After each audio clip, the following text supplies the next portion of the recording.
Well, speaking of sort of crazy right now, there's a lot of uncertainty in the House. It is increasingly likely tonight that the Republican nominated to be Speaker, Steve Scalise, does not have enough votes to actually be elected the Speaker. It comes after Republicans met behind closed doors for hours today trying to find a path forward. And if you know the path forward, please tell us, because we would like to know. Congressman Mychael McCall, the head of the House Foreign Affairs Committee, expressed this concern, for example, earlier today. But if we don't have a speaker, we can't assist Israel in this great time of need after this terrorist attack. So I think we're playing with fire, and we need to stop playing games and politics with this and vote a speaker in. That's a Republican there. Mychael Schnell, congressional reporter for our partners over at The Hill, joins us now. You know, we heard Mychael McCall there, head of the House Foreign Affairs Committee, express that concern as there is a war ongoing in the Middle East. As you talk to folks there in the halls, Mychael, how widespread is that concern?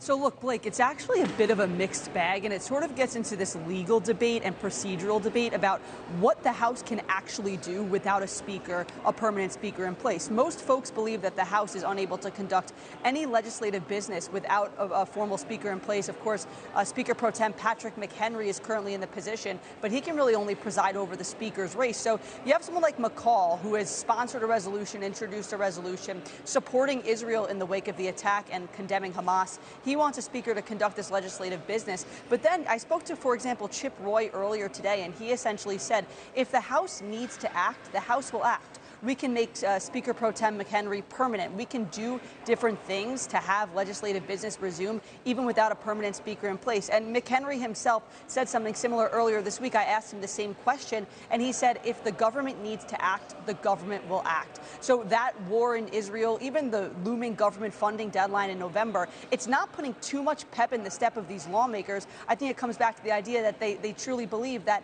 if it comes to time where the House needs to act in support of Israel, they will have the ability to do so.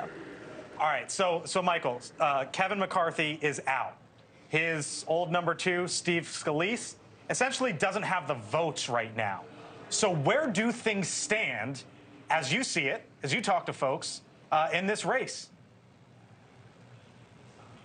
Blake, it's not even that he essentially doesn't have the votes. He doesn't have the votes right now. There are a number of lawmakers, at least 8 of them, who have said that they will not support Steve Scalise when his nomination hits the floor, whenever that may be. If we actually get to that point, a number of them are supporting Jim Jordan. One is supporting Kevin McCarthy. So where are things right now? Steve Scalise is currently huddling with a number of those holdouts, presumably trying to flip them into his category. But right now, it doesn't seem to be going so well. Some of those holdouts have emerged from this closed-door meeting, saying that they're unmoved. Michael Cloud, Keith Self, both saying that they do not plan to vote for Steve Scalise on the floor. Congressman Jimenez, who has said that he will support McCarthy, came out of that closed-door meeting and said his vote is still going towards McCarthy. So look, all this cajoling, these backdoor conversations, they don't seem to be doing too much help for Steve Scalise. The big question now is if and when will that nomination go to the floor? It's still not clear. Thanks for watching. Go to newsnationnow.com to find News Nation on your television provider. And don't forget to subscribe. Click the red button to get more of News Nation's fact-driven, unbiased coverage.